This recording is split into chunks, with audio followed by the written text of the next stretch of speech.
How is it going, folks? Welcome back to Park to Prem, welcome back to Guernsey. Today is the start of season number 8. Yesterday we ended the season. It was a pretty hectic episode, which if you missed, go watch it. Today, the preparation for the Football League begins. And of course, this year we have been promoted to League 2. A step up. I don't think a massive step up. I say all of that. Our pre-season prediction is 23rd. So we do need to sign some players in this transfer window. But the good news for us is we have £464,000 in the bank, a transfer budget of £225,000 as well, a wage budget that leaves us with about £7,000 still to spend. So plenty of room to bring in some new players, and we are going to need to do that because I've already been doing dealings early.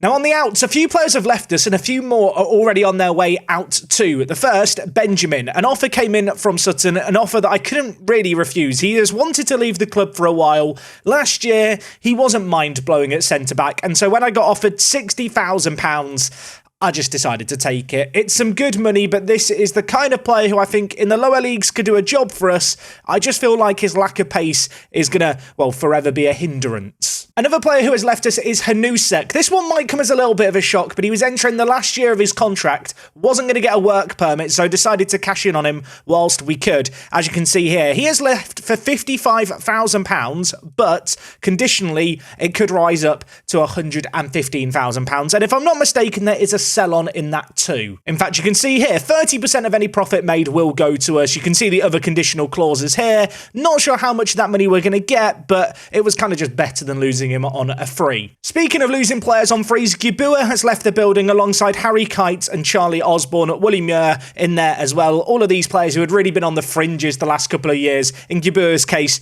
wasn't going to get a work permit, so he has left the building, and he's not signed for a new club immediately. I'm a little bit annoyed that we couldn't cash in on him. I suppose Gibua leaving on a free this year is one of the reasons why I'm keen to cash in on some of our other squad players, which brings us on quite nicely to two players who you might be surprised to see me selling, but ultimately I need to sell them before I can't get work permits, and we have this same situation again. Perner, an offer has come in, £72,000 that could rise up to 90 on top of that 50% of any profit, and a friendly arranged. Bit of a shame to see the utility man go, but let's be honest, he's been a bit of a disaster at times. Technically, he's not gifted. He's not even that good at running, really, but he's just a versatile option who's been useful, but his time has come. We've got some good money, and another player we're getting some good money for is Falbo. Entering the last year of his contract, isn't going to get a work permit. Had a couple of offers from Italy. The most significant was from Barry. It's £67,000 that could rise up to in excess of £100,000, and again, friendly arranged and 50% profit. So if these players go on to get moves down the line, we hopefully, maybe, will get a little bit of a kickback. Now, you might have noticed from that, quite a few players leaving us already, so we definitely need to bring in some players ahead of the new season. We have made one early signing in Barry Kelly. This man was released by Arsenal. With us now being a fully professional football club, we can offer players full-time contracts. They train full-time. They are just better players available because they are willing to move across the country to play for us on proper deals. One issue with Barry Kelly, a release clause, £140,000 to teams in higher divisions, but that said, this man is very, very good. As an advanced playmaker, I don't think we're going to get a better player at this level. He ticks all the boxes. At 20 years old, I'd love him to be a player we can build around. Of course, there is going to be a cloud lingering over us with the release clause, but in our team, I think he's going to be a useful source of creativity. And in terms of how he fits into the team and how I think we're going to line up for this year, it's going to be something like this. There are some gaps to be addressed, but here is the 4-3-3 as we sit here today. With Hanusek leaving the building, I think Lewis Ferguson is going to inherit the roaming playmaker position. He played it a fair bit last year. He's reasonably good at this role, the 29-year-old, of course, super consistent, loves important matches. Those are two things which I can't stress enough. I really value in players. I'd rather have players I can rely on than players that once every 10 games play to this really elite level for our division. In terms of the striking options, I'm looking at the likes of Yar, Charles and Smith and thinking, yeah, you can all do jobs for us. And while Smith is on £150, I probably should get him on a full-time deal. Right now, he is still on a part-time contract. However, I have started the process of offering full-time contracts to players. Robbie Yer, now on £1,000 a week, has signed a full-time contract. Was a little bit of interest in him, so I wanted to lock him down. And elsewhere, Brandon Charles is now on £950 a week for the next 3 years, but has also signed a full-time deal. And of course, this is going to be an ongoing process where players who are already at the club need to be offered these full-time deals, but with them being on full-time contracts, they are actually going to get proper training schedules, which is really nice. You might have noticed here, we've got lots of pre-season friendlies going on. As healthy as our bank balance is, I want to raise as much money as possible. That said, I have organised some games against our under-21s and under-18s and Bath City, who I'm hoping we can beat to end pre-season. Lots of big names here, a few bigger names than we've had before.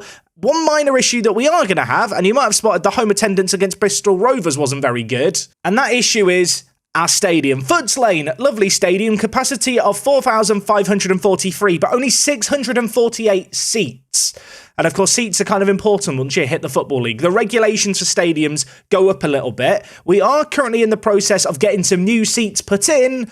They're not going to be ready for a little while, though. You can see here, expanded stadium is coming in. Of course, it's just new seats being put in. About 1,200 to be done in 6 months, so around halfway through the season. We'll hopefully be able to bolster the attendances a little bit. But naturally, the money that we had to use to do that has come out the balance. And so I think last episode, our balance was around 500 to 600,000.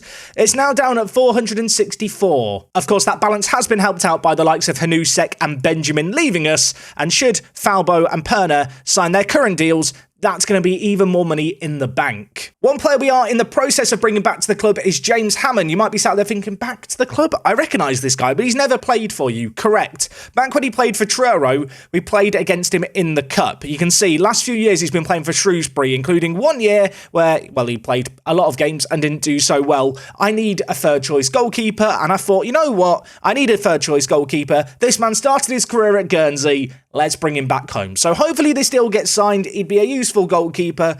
Probably won't start for us. So just circling back to the tactics screen and the team for this year, of course, Carlton in goal is a goalkeeper who I think really proved himself end of last year. Is he good enough for League Two? There's probably a few question marks there. If options became available, maybe we would look to explore them. Elsewhere in the team, you might notice that when it comes to the defence, this is the area of the team I think we need to sort this year. Wilson, I think, can do a job for us. He convinced me last year that he is good enough. Ignore the fact that apparently he's a decent player for Vanarama National League sides. I want to believe he's going to be good enough for League Two. But elsewhere, when I look at our right back in McGuinness and I look at our left back in Gallagher, I can't help but feel like we need upgrades in these areas. We've needed the upgrades in the wing-back areas for a while. I think that is going to be a priority this year. Of course, Benjamin has left us at centre-back, but I think I would have been looking to replace him anyway. And whilst we do have a few centre-back options, the likes of James Connolly, I guess Roscoe as well kind of falls into this bracket, they're not exactly the kind of players that I think are ready-made for this level. So, yeah, centre-back needed to go alongside Wilson. Wing-backs would be nice. Obviously, Kelly immediately slots into the team. Going to be playing him, I think, as an advanced playmaker alongside the centre-mid on attack. I look at our striking options. I think we're okay there. The defence has been an issue for a while. We do need to address that. One other really important thing to remember as well is in League 2, we're allowed 7 subs on the bench. We can make 5 changes during matches from 3 stoppages. So with that in mind, squad depth becomes more important than ever. And when I look at our bench, I actually think we've got some good options in here. I think there's a few squad players. I'm looking at the likes of Arconte, Slimani, even the likes of Gallagher and McGuinness, who maybe last year could get away with being regular starters. This year probably are going to find themselves demoted to the bench. But with the expanded bench, I think they probably are of a standard good enough for us right now. We talk about him every transfer special, but Scott Williams, I have the option to sell his clause with Blackpool for 161k. I'm not going to sell it, and I'm going to hope that he gets a move away from Blackpool. He was promoted with them last year, actually played 24 of their 46 league games at centre-back, so proved his worth getting promoted with them, even if he didn't play that well. At 23 years old, I want to believe there's resale value. I have looked to get him in on loan. they won't loan him to me. So I think the first course of action is going to be to get Perna and Falbo out of the door. If we sell those two players, it's going to be in the region of £130,000 more into the transfer budget, which is already looking really, really healthy. Plenty of room to maybe move that into the wages. And I am very, very excited about this. Last year, when we had the UK and Ireland scouting range, I think there was about 1,000 players interested in us. There's now 18,000. This is the difference that going professional makes. We have pull. We have appeal. We can sign players from all over the country. That is rather nice. Anyway, with the scene fully set, I think I'm ready to get into the meat and potatoes of this transfer episode. Let's get some signings, strengthen the team, and hopefully put ourselves in a position where our media prediction isn't going to be bottom by the end of things today. That would be nice. Just before we get into things, one player who I didn't mention already, who I'm very, very excited about, is Blaine Goller. Now, this man, 16 years old, Scottish, was released by Ross County. My scouts flagged him as just being a free agent, and, well, naturally, I went and signed him immediately. Yeah, he's inconsistent. Yeah, for whatever reason, he's a striker, but, and this is a bit of a throwback to Towlaw Town Park to Prem, is it just me, or does he look like an insane box-to-box midfielder? I'm looking at his stamina, I'm looking at his work rate, I'm looking at his overall kind of well-rounded technicals. I just feel like 9 positioning, 10 marking and 7 tackling would be wasted on a striker. He could be the future. He's listed as our hot prospect, so yeah, watch this space. Now, one player who I've had my eye on for a few weeks and I am very tempted to make a move for is Joe Rogers. This man, an Irish under-19 international, was previously, as you can see here, playing for Accrington Stanley. Played for them actually in League 2. Had a couple of years now in the National League, and he's a very, very good centre-back who is super consistent. He's not the quickest, but he's left-footed. 16 leadership I like. We need more leaders in our team. I suppose my big concern here is, now that we're a full-time club, there is going to be players who want more money. So I don't really want to break the wage structure too much. With a wage budget of £21,000, I don't really want to pay a player more than maybe £1,500 a week if they were like the best player I could imagine. I'm not sure Joe falls into that category. If he asks for 800, I'd be very happy. He's asked for £200 and a £475,000 release clause and a match highest earner clause. We're going to walk away. It has been brought to my attention by my scouts that Christopher Wu, he's a free agent. Red Star signed him and released him after a year. I don't think he'll now get a work permit, but you know what? I could try. There's no point, is there? He would struggle to get a work permit.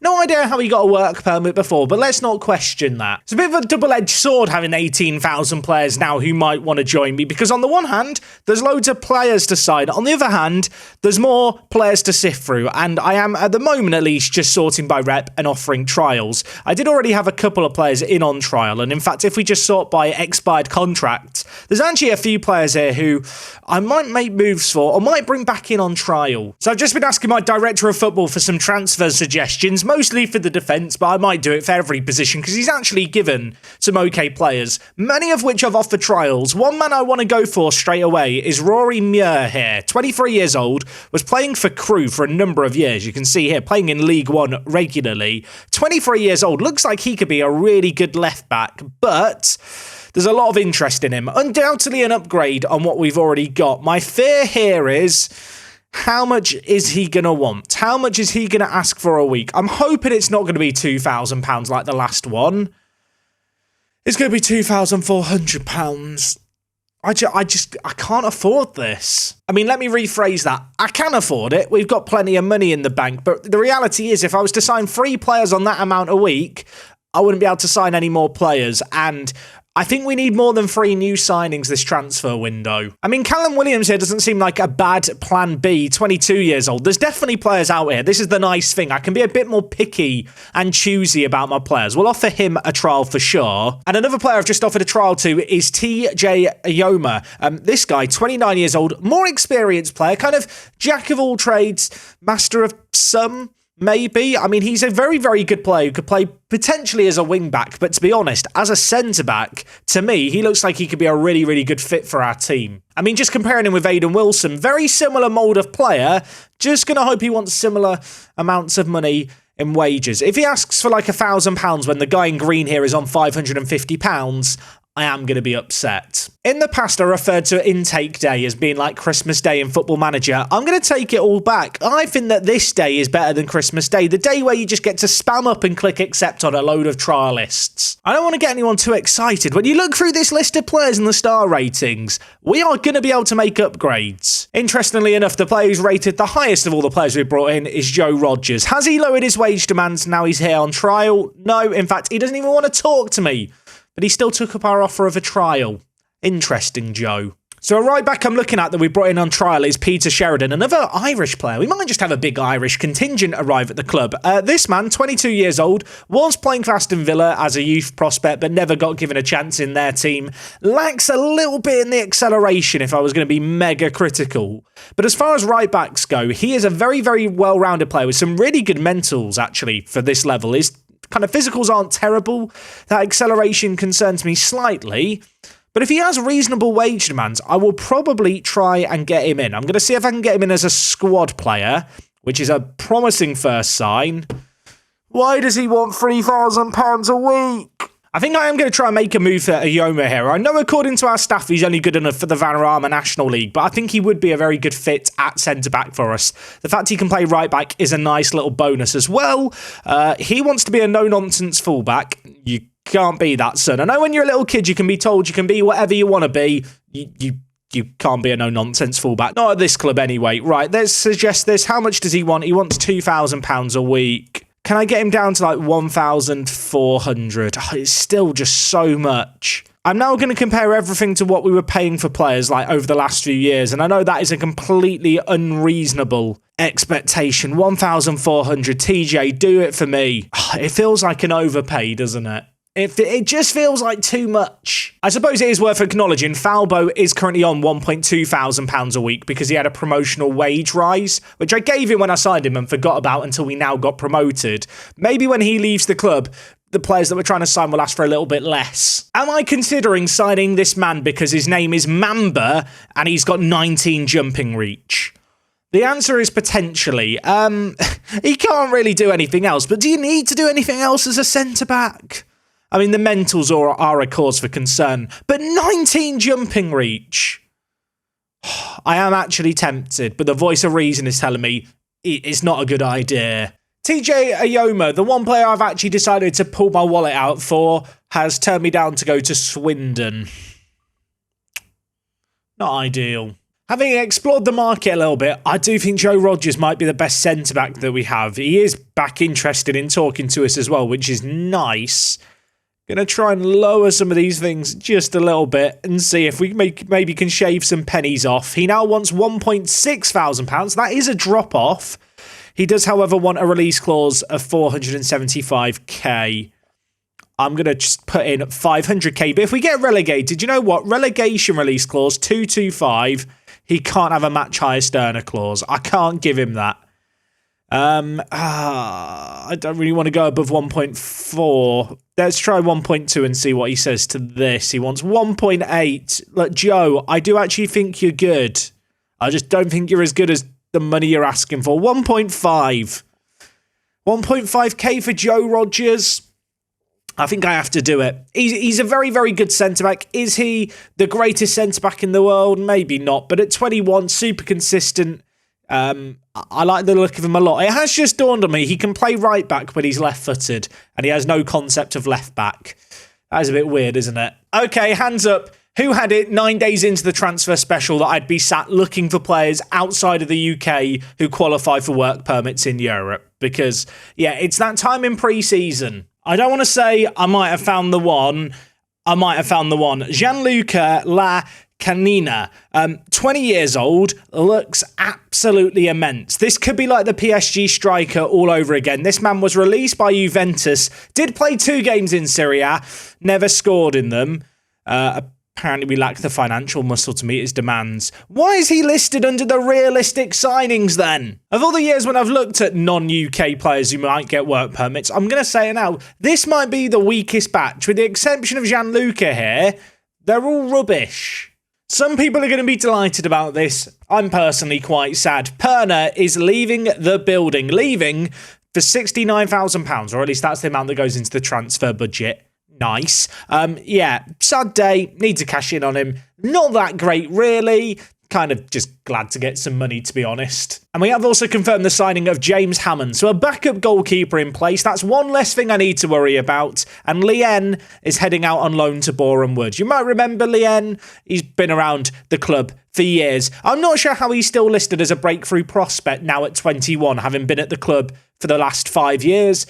He's very rarely played for us. He's never going to be good enough for us. In hindsight, I probably should have just sold him. So Perna's left the building, and now Falbo's leaving the building, along with Gubua out the club as well this year. The Italian era at Guernsey, it's over. £65,000 in the bank. Sell-on kind of profit is nice to see. You might notice here a few other new signing bits going on. I've just been upgrading the staff a little bit. I know people are obsessed with staff in Football Manager. I think it's the most boring bit, the staff stuff. You're just kind of min-maxing, trying to just sign the best people you can. But with us going professional, I have been able to attract some new staff members. And as you can see here from our scouting team, it's definitely getting upgraded. And if you are wondering, what is the standard of a chief scout here at Guernsey? Well, here we have Matthew Kimber. He is the new chief scout. £400 a week, 13 adaptability, 12 judging ability, 15 judging potential. Not too shabby. Okay, first signing of the episode. Bit of a relief to get this one done. Joe Rogers, £1,500. Really, really good centre-back. A little bit of potential about him as well. And at 21, I'm hoping he's going to be a decent long-term option for us. A player who has already got 119 career appearances. Has done very well in the National League. Couldn't make that step up with Accrington Stanley to the Football League. Kind of interested to see how he does it for us. So with a centre-back secure, going to turn our focus to the left-back and right-back areas. Initial kind of concerns, there might not be that many great wing-backs out there. I say that, then I click on this guy, Nicky Wallers, who apparently we've scouted. Is he good? Is he bad? He's not good enough, is he? Aaron Kitchen. Not sure about the last name Kitchen, but I'm willing to throw the kitchen sink at him. He looks absolutely amazing for a right back. Was playing, as you can see here, for Lincoln on loan last year. Previously of Nottingham Forest and Bristol City. He looks very, very good. I'm going to scout him and brace myself. How much is he going to want a week? If it's less than £1,500, I might sign him. Oh, okay. I'll promise him that. How much? I'm going to have to improve the training facilities at some point. Okay, I have to make an offer for him to then weigh up. I'm going to offer him 1,500. I think he's very, very good at right back. Of course, we will have a chance just to scout him more thoroughly before we confirm the signing, but better to get the ball in motion on this stuff. I can't stress this enough. If there's a player that you like the look of, start the process of signing them and scout them at the same time. If you wait for the scout report, someone else might come in. There is no harm in getting the ball rolling. And then if you need to delay the transfer by a few weeks just to get your scouts to have a look at the player, it's fine. I'm hoping this is going to be viewed as a reasonable opening offer. I will actually lower the release clause. I don't think we're going to get relegated. I certainly hope we're not going to get relegated. He wants £3,000 a week. I can't do it. I can't give that much money, can I? I'm feeling physical pain because he's really good. Walk away. I mean, it hurts. I still have got some other fullback options that I've managed to get in on trial here. Louis Coyle, is he good? No. Next, O'Connell, not good. Williams, better? Very injury prone. That scares me. Also, I'm looking for a wing back, not a centre back. And he has 5 crossing. None of these are it. My scouts are out there looking for wing backs, by the way. So far, James McKee, very highly rated. The only player they've really rated so far. I mean, he has 5 marking and 8 positioning. He's just not very good. He's just quick and he can cross. Which, to be fair, is my kind of fullback. But yeah, he's just not good, is he? It is kind of dawning on me. I've promised quite a few players improved training facilities. Maybe while I have money in the bank, I should actually ask for them. You know what? Please, can we improve the training facilities? And also, can we improve the youth recruitment? That would be delightful. Apparently, Ross County have made an offer for Cagnina.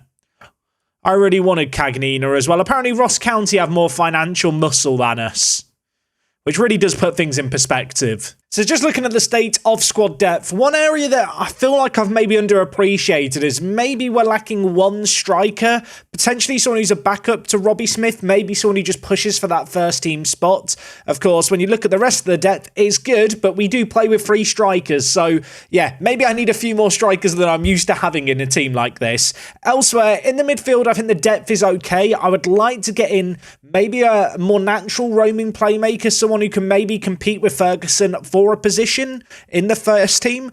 Otherwise, maybe just someone who can play box-to-box midfielder, someone who can play that left centre mid and play as a defensive mid and kind of cover 2 bases. And of course, we've already discussed the issues at the back. We are short of a left back and a right back. If we were to get in a starting left back and right back, suddenly I don't think our depth's a problem at all. But until we find those players, it will be an issue. So yeah, shopping list for the rest of the transfer window. Roaming playmaker / box-to-box midfielder backup, a versatile centre mid option, starting left back and right back, and potentially a starting striker, certainly someone who is going to be adequate backup for out on the left-hand side. I know some people are going to ask about it. Jack, Harvey Jones, you've had your eye on him for years. Yeah, I have. Apparently I still can't reach his contract demands. I don't know what he's demanding contract-wise. He's currently getting paid £30 a week. So one player I've managed to snap up on trial is Nathan Tidser. You might remember this man because I was looking at him a few years ago and then he decided to go to Chesterfield and secure a payday. Now, I know this man was on around £5,000 a week. I don't know why he's agreed to come to us on trial because I know that he's going to ask for a load of money, but I've done it anyway. I'm going to hope that his wage demands are reasonable, and by reasonable, I mean in the region of £1,000 would be nice. He wants £3,400. Walk away. Now, of course, in previous years, there's not been squad registration rules or the transfer window really to worry about in the same way. But now that we're a professional club playing in the Football League, I only have till September to actually sign players. And as much as I would love to sit here and wait out a load of these players I've got on trial until their wage demands drop, I am conscious of the fact that that might not be the wisest strategy. I mean, speaking of which, let's acknowledge this.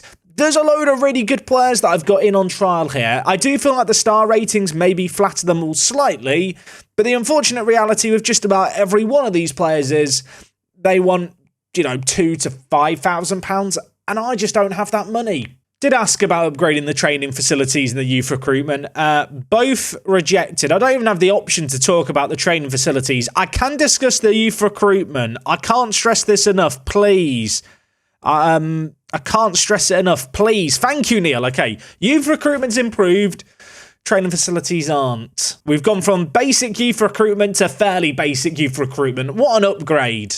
Ladies and gentlemen, it might be time for loans. There, I said it. Now that we're professional, higher up teams are actually willing to give me their youth players because there's a chance they'll actually develop. And Jack Charlton, he's not the perfect right back, but compared to McGuinness, who we've currently got, I think he would be a significant upgrade. And he might be joining us on loan from Coventry, so watch this space. Speaking of which, I should probably look for a loan at left back as well. I will say, when it comes to left back options, I don't think there's as many good players. We'll give kind of the top few of them a scout and see if any of them are good. But yeah, first instincts, just having a quick flick through these is, none of them are great.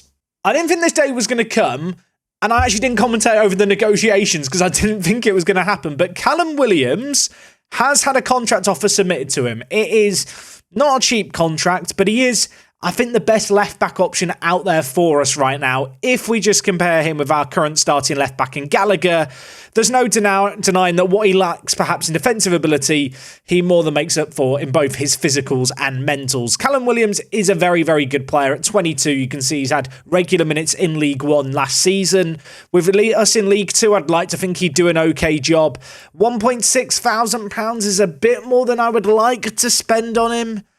But it's a long-term deal. We have the option to sell him down the line potentially. And, I mean, I need a left-back. So, yeah, he's hopefully going to join us. I mean, if we get Williams in at left-back and we get Charlton in at right-back, I'll be pretty happy with our defence on the whole. If we just compare the two of them, by the way, you can see here how good Jack Charlton is. If I could clone Jack Charlton and make a left-back version of him that I could loan, I probably would have done that. But sadly, cloning doesn't exist, at least not in the year 2029. Signing of Callum Williams confirmed. Left back in the bag. Does have a relegation release clause, but besides that, nothing that is too much of a red flag, I think, when it comes to his contract.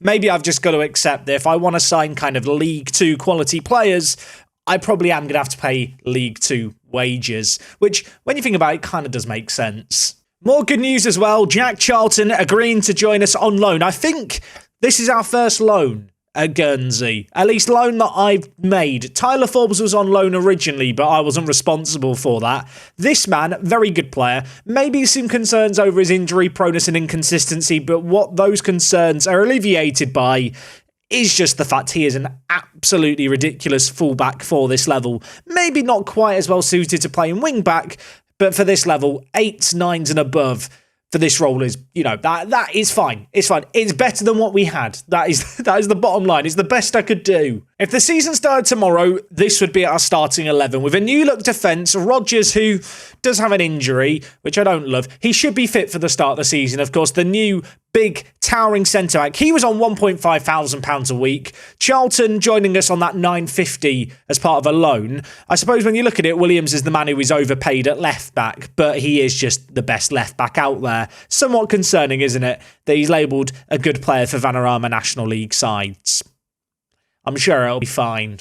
I'm sure there will be more transfer business done between now and the start of the season, which is a few weeks away, but I am going to leave things here simply because I've been sat playing for about 4 to 5 hours, which is quite a lot to edit and get turned around in a day. And if I don't stop playing now, this video might not come out on Thursday. And no one doesn't want to have a Park to Prem episode. Of course, in going professional and getting promoted on a shoestring budget, we have created some problems for ourselves, but these are problems that we relish. These are problems that we enjoy. And whilst we've not been able to sign a whole load of new players, I do feel like we've added some pretty good strength in depth to the team without completely nuking the finances, which actually are in the best position they've ever been in, which can really only be a good thing. If you have enjoyed today's episode and are excited for the start of season number 8, make sure to slap a like on this video. Thank you so much for watching today's. We are back with more tomorrow, the start of a new season. It's going to be exciting. You're not going to want to miss it. Until then, take it easy. It's me, Jack, and I'll see you on the next one. I'm out.